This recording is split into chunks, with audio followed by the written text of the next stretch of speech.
I've been kind of reading and came across an interesting approach to reading, and I thought I'd share it with you. It's from a guy called Tiago Forte, and he interviews someone. His name's Alex Wikowski, and I hope I got that right. But if you want to look up his approach to reading, and it's all based on this whole concept that our brains are made for having ideas, they're not made for keeping them. The Better Mindset Podcast. Welcome to the Better Mindset, episode 4. I'm Mark. And I'm Bex. And this podcast is a series of conversations that seek to help you be better leaders, teachers, and to be better at using your technology for education. On today's episode, we'll talk about a whole new strategy for reading books and making what you read valuable for a lifetime. We'll be chatting with Beth Reading, one of the founders and directors of UTB, and basically talking about how to take better care of ourselves as our best assets. And Rachel shares a new tool that can level up the interactivity of your lessons. Let's get into it.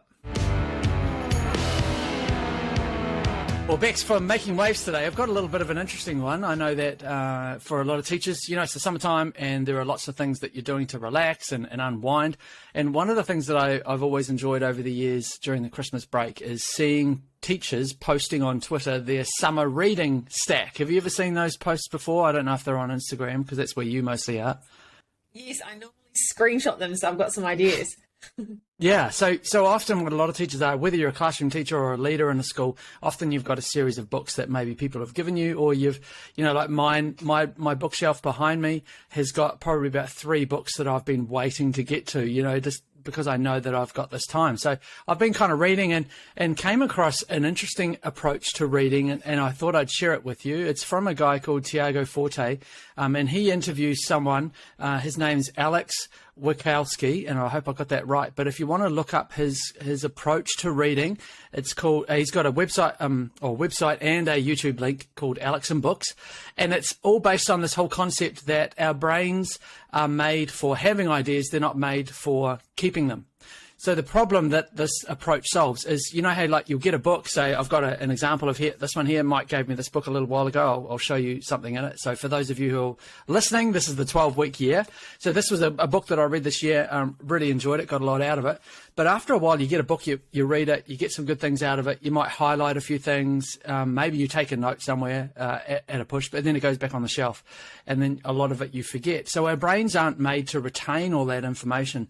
So what these guys describe, so Tiago Forte interviews Alex, and what he's explaining is this whole new approach to taking notes so that you retain that information. You can go back to it and you can get it whenever you need it. And it's based on the second brain idea. So because our brains aren't designed to hold the information, we have to have that somewhere else. And it's all about the productivity systems and the way that we get into it.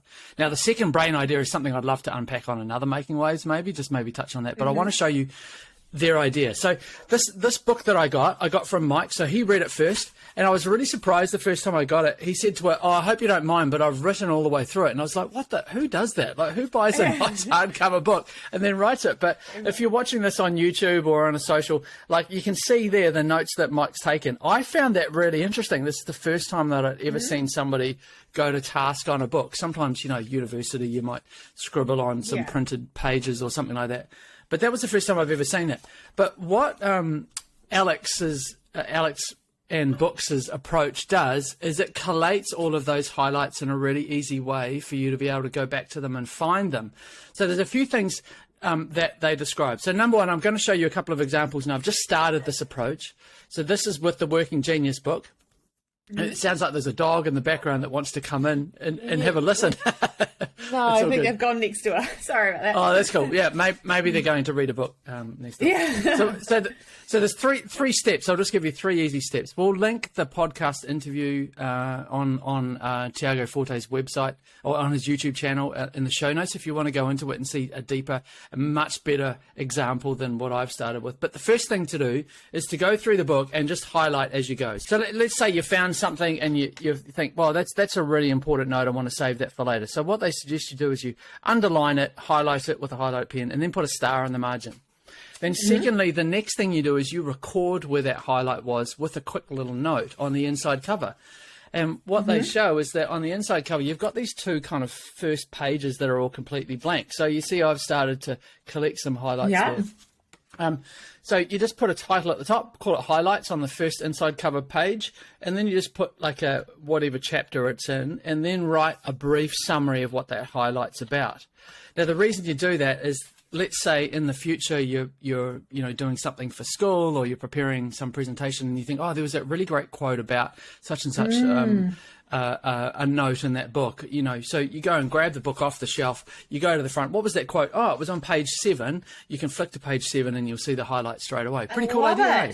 Very, very cool. And I think there's the other thing about when you're writing stuff down, your brain remembers it even more. Is that what you're getting to? Well, there is some research behind that, but and I guess that's kind of like an offshoot, but this approach, what I think it does, and the way they explain it, is that it allows you the ability to be able to skim through. So if I'm doing a presentation or a workshop on the Working Genius with a school somewhere, then I can just go back to this and just skim through and really get some gems. Like I can see, the 3 stages of work. That's right. That's going to be a really important point, and I can see it's on page.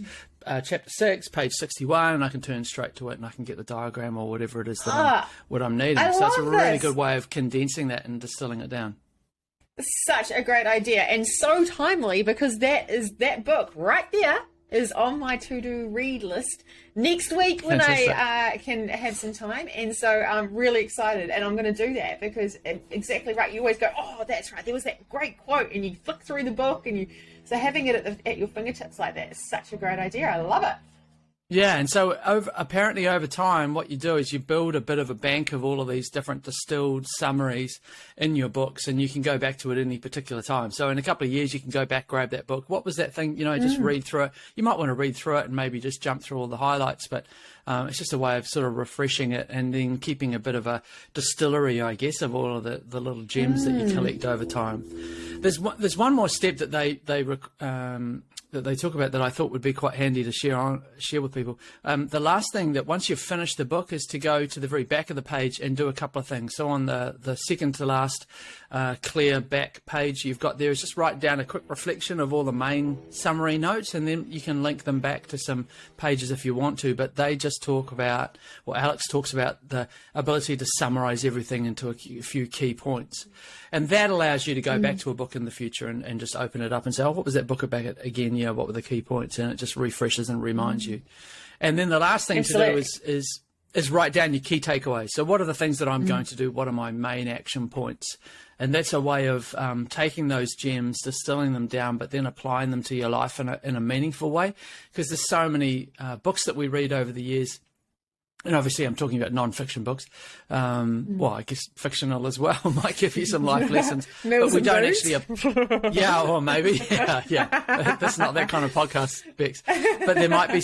You want to have some application of what you're reading, right? So you want to have it impacting you and changing you and that sort of thing. And I think the other spin-off from that approach too is not just having a place that you can go back to, but you've also got a whole lot of little gems that you can share in conversation and you can bring up with your staff, or things that you can implement in your regular coffee time.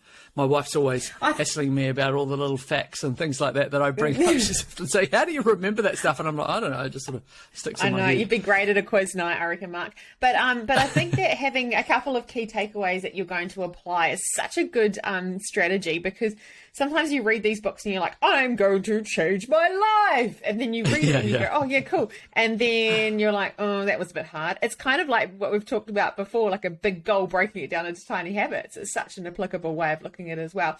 So being able to pull out just a couple of things that you might want to change so you can actually make it a habit in your life. It's like when you go to conferences and you go to all these different things and you're like, I'm going to do this and this and this and this and this in my classroom, but actually just really breaking it down into a couple of things that you're going to do. That's when you're going to actually see some change happening. So what a great 100%. Idea, and so timely while we're reading in this time. Thanks, Mark. No worries. And one last little gem, I just have to squeeze this into. The last thing that they describe as being really valuable, Alex talks about putting a start date when you start reading the book and then an end date. So just at the bottom of the left-hand corner or somewhere, just the date that you started reading the book and then the date that you end it.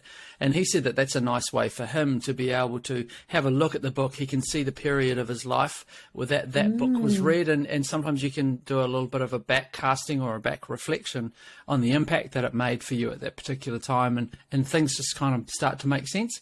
So yeah, it's a nice little, I think, an intentional way to read a book. And so hopefully it inspires some of us to get into those books that we've got. Grab a pen, make sure that you're writing all over it, and get the most out of what we're reading. Awesome. Thanks, Mark. Well, our guest on the show today is Beth. It's awesome to have Beth here. You are the co-founder along with Mike. You started the company more than 10 years ago, and we're excited to find out about some things that we can do as teachers and as leaders in the school where we can try and, not just survive the term that's coming up this year, but really do the thriving part of what we're doing.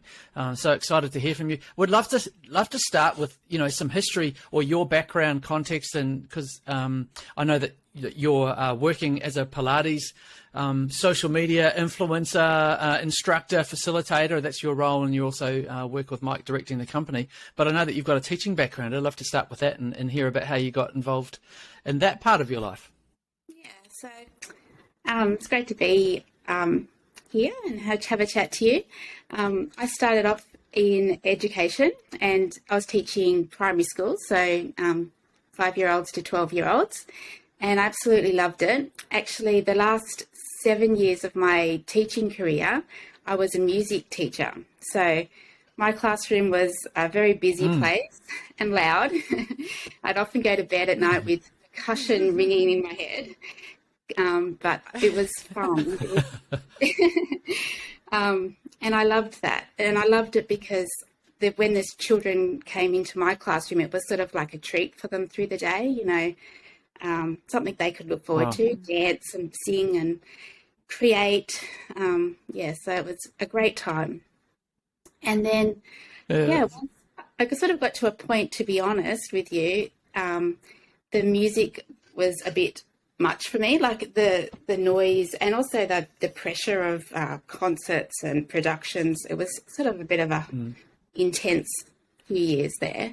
So I just thought I would have a bit of a career change, and I started to enjoy some Pilates myself a couple of times a week, and then I did my teacher trainings for Pilates. So that's how I sort of got into that. And yeah, I've been teaching Pilates now for 8 years, and I really feel like the work being a teacher has really directed the way I teach my Pilates classes.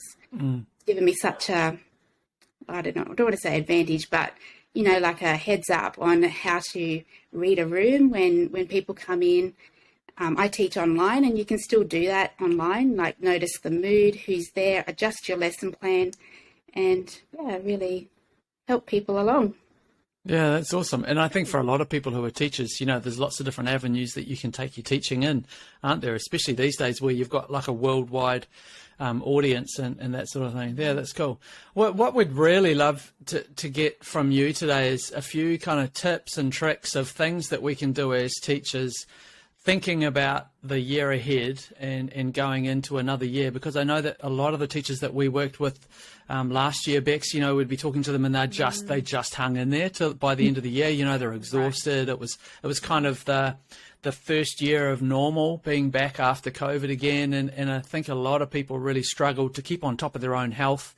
And that kind of thing. So, I'd be really interested to hear from you with your experience. What was it like for you in the classroom as a teacher? What sort of things did you find helped or didn't help as you were going into a new year to stay on top of that kind of battery, personal battery that you have when you're rolling?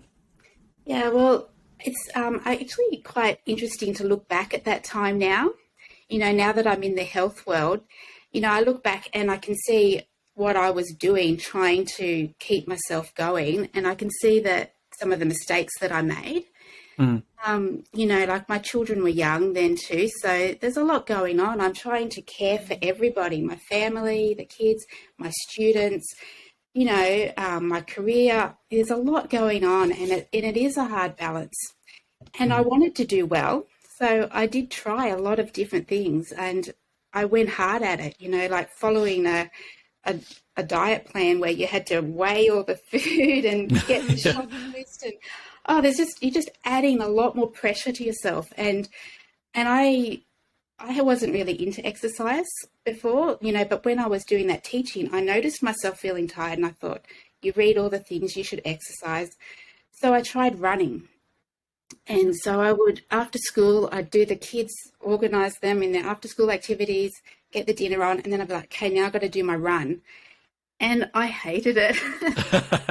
Absolutely hated it. And I know I'm talking to two runners here, but not after dealing with all the kids at night. That's a lot. That's a lot. And put the dinner on. Crikey. Yeah. So really, really tried so hard to do what I thought would be the right thing. I should do it. And I would run. It hurt my body. I hated it. And I couldn't succeed in keeping it up. And then by the time the term started, a couple of weeks in, definitely could not keep it up. So I felt, what's wrong with me? I see these other people going to the gym and they're doing all this, and I couldn't do it. So basically I just thought, I'll give up on that, and I'll go to a Pilates class. And what I found when I did that is it was so good for my stress levels, because it was so relaxing. I just zoned into myself. It was almost like all the distractions, all the to-do lists kind of left me, and I could move and meditate. And I honestly didn't think it was doing my body any good, but it was definitely good for my mental health. But it wasn't until about one term into the, I booked in for one class a week for a term, finished term one, and I started to notice my body changed. And it was absolutely so surprising to me, because I thought that I had to do something hard for it to be good. But it's not the case. The gentle movements were targeted, and I started to notice my body tone up. And I never had muscle tone before, never had muscles. So it was surprising. And and my body didn't ache. So, after having the kids, I would have just a backache, and I thought that was normal. Thought most people had that, and it went away. I didn't I'm sitting here now going, oh, my back. Actually, as well. And thinking, that actually resonates so much. Like, that's such that Pilates. Yeah, maybe that's something I need to do too. In the second term, I did Pilates. So I thought, this is great. Like, it's helping me be a better person, because I was better at home because I was calmer. I was better at school because I could go into the classroom with that energy, and I felt happier within myself. So I'd come into the classroom happy, and you know what that does to a classroom. When you're there and you're happy to be there, it makes all the difference to the way the day unfolds.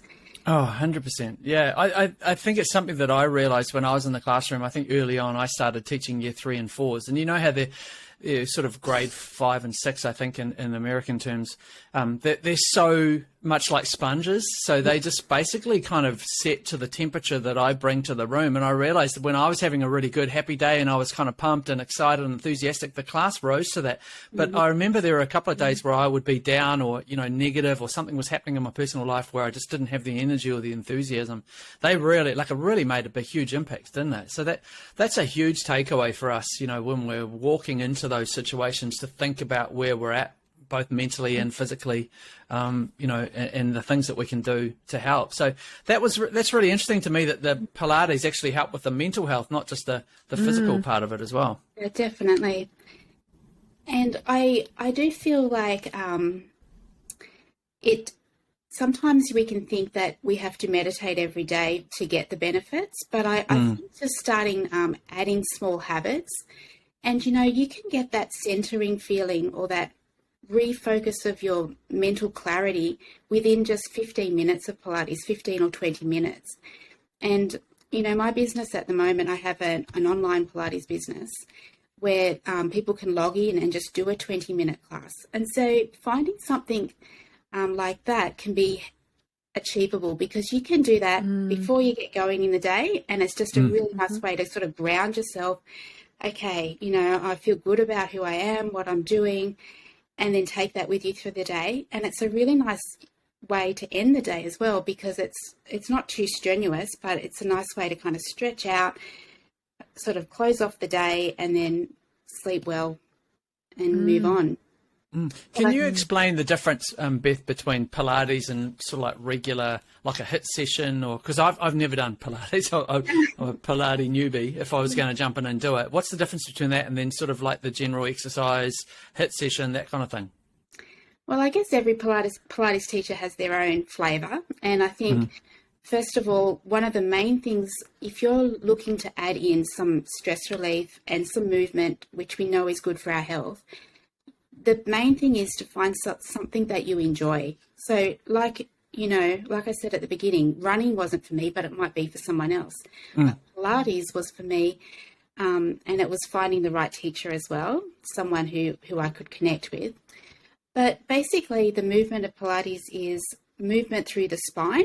So really making sure that our mobility is maintained, and it's targeted exercise. So we don't jump around. But we can lay on our side, on our back, and in a way, some of the positions are similar to yoga positions. With my classes, I use weights as well, because I like feeling like you've got a little bit of resistance. And we know that maintaining our muscle tone is really important. As we get older, our muscle tone naturally gets weaker, so we need to work on it. Using a bit of weight can help maintain our bone strength, helps with our metabolism, keeps our metabolism working well. And it's also been proven maintaining our muscle tone actually can help with that mental side of things as well. Yeah, it's. I was listening to somebody describing muscle tone as being like the foundational building block of health. It's, you know, like the importance of protein and building muscle and strength, especially as you kind of get beyond 40. There's the stat I heard, there's some crazy thing that people over 40 lose about 10% of their muscle mass every year. In an incremental stages if you don't look after it and keep an eye on it. And if you, as it's as important as you're saying, I mean, that's a really important thing to, you know, make sure that you're not losing. It's something for me to look forward to, since I'm so far away from it. I just really nice like, one. Beth, Good. I just want to say, I really like the way that you said, you know, like, it's not instantaneous, you know, and this is something about, we were talking about habits the other day, you know, like forming that tiny habit, something that you enjoy, something that you know you can fit in your week, that it's not going to be something that's, you know, the running, after all that you said, putting a run in at the end of the day too, like, that's not going to be sustainable, right? You just can't keep going like that. But being able to do it once a week, that was achievable, manageable. You probably looked forward to it. So it became a habit, and look what it's done now. It's created a really, incredible life-changing thing for you, really, hasn't it? The 1% better every day is something that I know Mike talks about as well, and that applies to this as well. So, you know, go to one class, that's not going to change you straight away, but doing it 1%. So finding something, I think the key takeaways for me were that you're finding something that you really enjoy, keep chipping away at it, and the difference will come from there, just like the habits we've talked about before. Yeah, definitely. Beth, why do you think a lot of teachers don't find something, like whether they've tried something? Is it a fact that they've tried running and they hate it like you did and don't find that other thing like you did? Or are there other factors? Because when we go into schools and we're working with schools, obviously there are a lot of people who, for a variety of different reasons, whether it's time or whatever, they just don't, you can tell that they're just not happy physically. They don't look healthy, you know, like, I'm interested to find out hear what you think are the reasons why we don't look after ourselves as well as we should. I think, you know, I've taught a lot of people, and I've actually taught a lot of teachers actually too. And the thing I hear a lot is, they've had a bad experience, you know, maybe they've gone to the gym and there's been a big class and they're trying really hard, but maybe the class wasn't at the correct level for them, so they've ended up with an injury, and that can put someone back and make them feel nervous about trying something new. And I also think people can feel nervous about trying something new, because what if they can't do it? And, you know, when I went into my first class, I had never done Pilates before, and I was super nervous. I actually walked into the class, looked around, went, and then I realized, oh gosh, everyone's got shoes off and I had shoes on. So it's all these things you're trying to think, oh gosh, went outside, take my shoes off, come in, sat down on the mat, thinking I was at the back of the room, and then the teacher comes right and stands in front of me, and I was like, bang in the front. So and I try and remember that when I teach, because I know what it's like. It can feel like, you know, and it's kind of vulnerable because it's your body as well. But yeah, I think just don't try and do like something really extreme would be my advice. So don't join up for a gym program if you've never been before and you'd commit to 5 days a week and hard classes. You don't have to start like that. And like I said, when I started with gentle classes, I didn't think it would do anything, but it really did. So, yeah, just starting with something manageable and adding those habits in. So just one 20-minute session a week that you could log on, do it online, do it at home. Practice at home on your own. See how you feel. Notice how your body feels. Tune in. And then once you've got that tuning into our body, then that helps me make a good choice about what I'm going to eat the next morning for breakfast, because you've zoned in. And then, yeah, I think when we feel well physically and we've got clarity of mind, then life is better. And that's where we can feel like our well-being is whole and good, because then we can work on our relationships are easier. But I see lots of women in pain. I teach women mostly, sorry, but I teach lots of people who are in pain, and just seeing how an achy body can really affect your life, or if your digestion's not good, or headaches. And there are things we can do to improve our health, not just through exercise, but through what we eat as well. Yeah, that, and I think all of those different things combined, it's one of those, everybody knows this, like we should exercise, we should eat well, you know, and I think for a lot of teachers going into a new year, we have kind of a sense that we want to do things differently. You know, this is a whole new year, we can turn the page, you know, and start again. What are some of the things that teachers could do during a school term and during just a regular school day to kind of improve the way they feel by the end of it? Obviously doing a Pilates course in the morning or evening, or going for a run or something, but is there anything during the actual day once we get to school and then between we leave to school? What are some of the things that we could do there?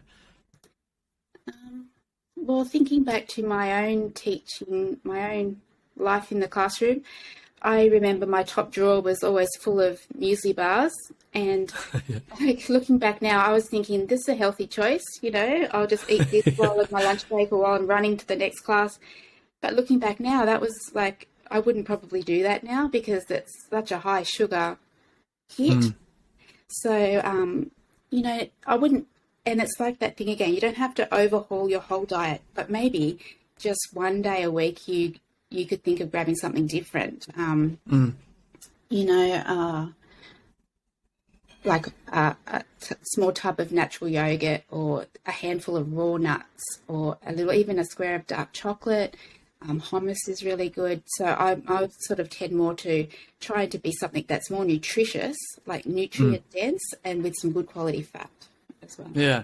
So you mean starting the day with like a huge can of V is not a great way to start a school day? Are you saying, because I've seen so many teachers do that, and I'm not judging, but like it's no wonder, you know, for a lot of people they kind of wonder why they crash around about 12 or 1 o'clock, you know, like because those cans are massive, they're like that tall. I think there's also the problem like that like when you go to the staff room and they put on a morning tea and it's all high sugar foods. Like I was always the one that brought the fruit platter or brought the, you know, something different so that there was that option as well. That's a whole nother podcast conversation about the nutrition side of things. 100%. Well, teachers teach the dangers of peer pressure, but I reckon the staff room Friday afternoon, you know, Friday morning tea is probably that I always found in the classroom. And I'll have people that, you know, I used to teach with, they'll laugh about me, but I used to sit there and I got really good at just not eating everything, but I just felt terrible because it's like sausage rolls and pies and cakes and pastries. Yeah. But But the pressure to eat, you know, like it's a social connection. It's like a little bit of social lubricant, isn't it? It's like drinking when you're out, you know, in the evening when you were younger, or for most of us, it was when we were younger. What do you do in that situation? Is it just a case of like, I'm going to make sure I'm going to bring some carrot sticks and some dip, like, you know? Yeah, I guess I can see what you're saying. It is really hard.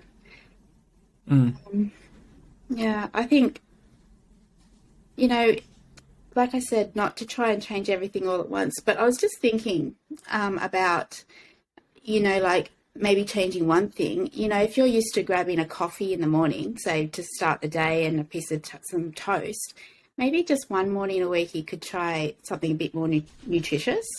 And it could just mean, like, on a Sunday night, making a big frittata with all the leftover veggies, like tomatoes, mushrooms, spinach, just throw it all in, cheese in, and bake it. And then you've got that there for a couple of mornings through the week. And just pay attention to how you feel, afterwards. Yeah, that we were talking about that on a previous episode, weren't we, Bex? About, you know, one of the things that I try to do is notice how I feel after doing something that I know is going to be good for me, and then focusing on that feeling. So the next time I come to that, like my motivation is low, I don't really feel like going for a run, or I don't really feel like making that nutritious lunch, but I remembered how I felt after I did it. So that's kind of what drives me. Like, do you think that might help people make better choices throughout the day when they're at school? Yeah, definitely. And also talking to yourself, you know, having those conversations in your head and expecting that the conversations are going to come up in your head. I don't know if it's just me, but, you know, you say to yourself, and something that an opposition is going to come up, and just have an answer pre-prepared, ready to go of, I am going to eat that salad I made for lunch because I know it's going to get me through the afternoon. And so pre-practice that conversation so it's ready. Because you know that when you get to lunch and the sausage rolls are in the staff room, you might, you know, say, oh, it'll be fine. But then you know that's going to come up in your head and you're ready for it. You practice. Yeah, 100%.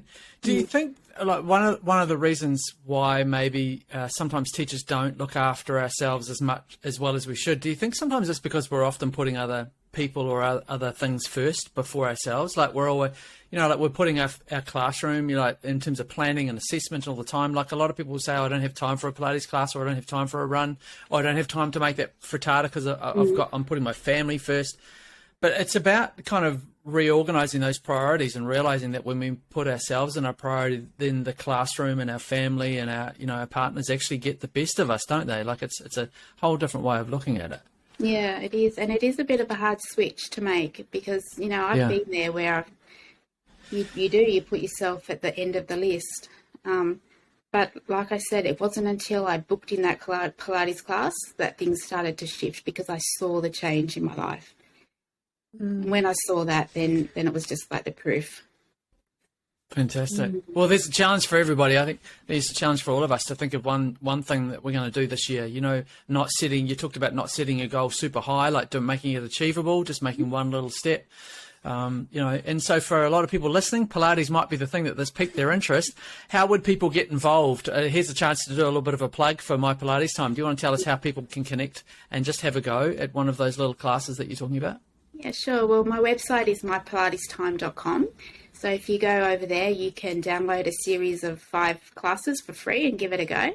And I'll just pop in the show notes a coupon code. So if you did want to keep it going with regular Pilates classes, you can use that coupon code to get a really nice discount because I have a very soft spot for teachers. Oh, that's super cool.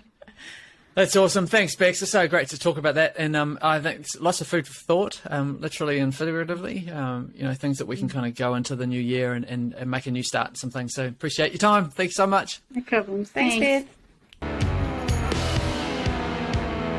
Well, it's good to have Rachel on the call. We've got one of our trainers in the New Zealand team, and you're going to share a little tool here. And this is Nearpod, isn't it? This is something that I'm not very familiar with. I don't know about you, Bex, but I'm really keen to find out more about it.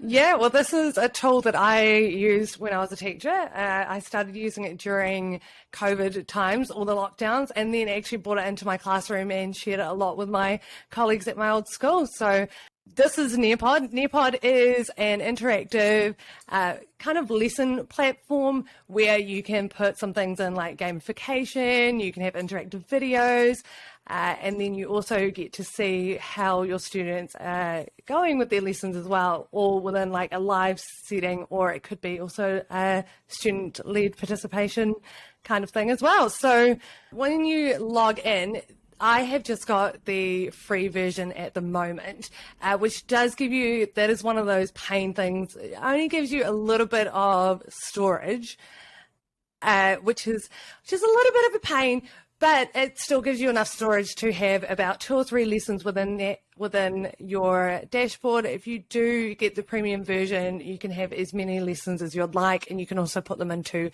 folders just like what I've got up the top, which is really cool. We have a look on the left-hand side, there's reports. So you can do all the lessons that you either create or from the Nearpod library. You can do them in person, or you can allow students to do it from home, whether it's like a home learning activity. I prefer to say home learning rather than homework, because homework just doesn't sit well with students. So you can either do it that way, and then you also get to see the reports, whether it's student-led or live participation as well. So it does give you some really cool reports. Now, on my screen, I do have a couple of my favorite ones, and that is because they are VR. And the VR ones actually takes you to a whole nother place. I've got to take a trip to France. It's got a whole heap of lessons, like different slides, interactive activities, which is all about France, and you get to see a little bit of France. It's like taking a trip there just from sitting in your classroom. There is also another cool one, which is the crazy house one, which is just like a panorama of a crazy house. Students can move around and kind of check it out. And then there's a really neat writing activity afterwards, which I've used a lot. I've used both of these lessons a lot with my students, and just the fact that some of these students have never been overseas or never seen such things before, that is such a cool way to kind of hook them into the lesson. And then from there, you can extend it in any way that you want to, and it doesn't need to be using the interactive slides. It could be something else that you've added on from there. Cool. I love opportunities to use a platform to inspire curriculum areas like what you're talking about with literacy, or inquiry-based things like going to France, authentic learning that is a shared experience for the whole class, you know, like it means there's equity there. There's the kids are able to all see the crazy house and all have their own interpretations, and how awesome to see all their different interpretations of a similar idea. So cool. Except when you've got students saying, "Oh, yeah, we went there last month." You know, you're walking through the Eiffel Tower, and then there's the student sitting next to them, like, "What? We went down the road." Like, yeah. So anyway, carry on. It's great though, because the students can share their experiences, and then you can kind of talk about maybe when those photos were really taken. When you create a lesson, it doesn't just have the VR. I think that's probably my favorite part though, is that there's actually a lot of different activities that you can involve the students in. So there's videos, and you can add some questions afterwards. There's different quizzes, and each of these options have got pre-made things in there, so you don't have to spend time to make it. There might be a resource there that you can use already. There's a draw it activity, so students can respond with drawing or even images. The game, which is time to climb, so you can have some questions maybe at the end of the lesson and get them engaged more through a game. So I was waiting for a pause there, but you just kept going on going. So that's obviously how many features and different things that you can add. Can you explain what it looks like to be able to run the lesson, like what it looks from, like how it works from a student perspective, what the teacher does? So obviously what you're showing on the screen there for those who are listening is all of these different elements that you can create in the lesson sort of sequence or learning journey. What does that look like when the teacher's running this in the classroom? Cool. So it depends how you want to run it. You can run it as a whole class, or you could even do it within small groups. It's up to you. The one that is used a lot is the live participation, which is where you are standing up in the front or in front of your small group or your whole class, and they're doing it with you, and you can kind of pause on each of the slides. Or if you want to, you can do it as student paced. And the cool thing is that you can actually flick between live participation and student paced. So if you kind of at that point where you're like, the students are good to go, let's get them finishing this off by themselves. There's a few activities that they can do alone or with a partner. just flick it to student paste, and then from there it goes. So if I go on to, if you click onto live participation, it'll give a link. All the students will come up to Nearpod and kind of put in the code, just kind of like code and things like that. Or like, what's the peer deck as well? So that's a way that so they go to a website link and then they get a code to join your lesson. Yeah, or you can share it via Google laptops. Classroom and things like that as well, or via whatever platform that you use. Right, if I cool. click on to preview, it does give you a bit of a preview, and most of the Nearpod resources have got what the teacher needs to do beforehand to prepare for the lesson.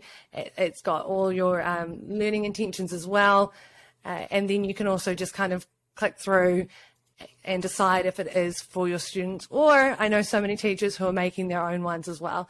So this one has got the directions. It's got a bit of partner discussion. If you want to, you can make that a collaborative board and they can kind of write their ideas on there. This one's more to be done in front of the students and kind of with the live participation. Now, you've got to make sure, this is one of the pain points that I found at some schools, some of the security is not allowing them to jump into the VR, so you do need to make sure that that is tested first. Otherwise, your whole lesson kind of goes out the window. But again, if your school doesn't allow that, there's so many other ways that you can interact with the students and make it really interactive for them. So cool. So that would this is Sounds one of those great. tools that you can plug into whatever platform you're using. So whether you're on an Apple, Microsoft, or Google platform, this is a third-party tool that you can introduce in to guide students through self-paced. You can do it at the teacher's pace. You can do it small groups, large groups. It's one of those really flexible tools, isn't it? That's so powerful to use. Definitely. I've done it with 60 students at once when I was modelling it. So you can have up to, I want to say, about 60 students on the free version. Otherwise, it's kind of, the limit is endless when you do have the premium version as well. Just touching base on the age range. So do you think what year levels all the way through? It depends how great your students are with the device. I would probably say year 3 up. That's where I started with it, with using these lessons with it. But they do have lessons for students who are younger. So when you go into the Nearpod library, you can click onto the grades, and there is a lot of lessons, and it starts from kindergarten and it goes all the way up to higher education. It really depends how your students are using devices, how well they are with using that. So, but if you're at the junior end, kindergarten and first, second, third grades, if the teacher was just managing that process on a large screen or on a large iPad with a small group, it would just be teacher-led, right? So the students would be participating. So yes. Yeah. So I mean, it's no wonder that this is something that covers all age groups. Definitely. And I think the cool thing is that there's a lot of publishers. So I know that they connect with Common Sense Education, which is huge for digital technology teachers. There's lots of different people that they do connect with and actually make things. You've got National Geographic there, Nat Geo Kids. It's endless, and you can check that out in the publishers underneath the Nearpod library. Brilliant. Thanks heaps for sharing, Rachel. So if you're a teacher on your summer break, like we've been talking about, this is a really good chance to be able to have a little bit of an explore and have a look at Nearpod, maybe get ahead of things, maybe prepare some lessons that you can share with some of your colleagues, and they can owe you a coffee further down the track a little bit later. Thanks heaps for sharing. No problem. Thanks, Rach. Well, that's the end of episode 4. That came fast again, Bex. What are some reflections you've got? I did. Oh gosh, how awesome is Beth? Her calming presence is contagious, and she's really inspired me to change up my exercise regime. I'm absolutely hitting up her website over the holidays. Rachel's Nearpod ideas were awesome. What a great tool to explore over the break to help you with your challenge of changing it up in 2023. And Mark, we need to wrap this up because I'm excited to dash away and get cracking on my Working Genius book and do some note taking as you suggested and making waves. It's such a great idea. I'm excited. That's super cool. Yeah, it's a nice little tip. So if you're after some of the links and resources, there have been a few that have come up today. We'll put those in the show notes for you. And do make sure that you're subscribed. We talk about this every week, but we'd love to post every week this year moving forward, and we'd love to have you keep up with us. If you know someone who'd get some value from some of the episodes, or if there's anything that resonated, make sure you hit the share button and let them know. Lastly, if you've got questions or anything to share with us, email us at team@usingtechnologybetter.com. We'd love to hear from you guys. See you all next week. See ya.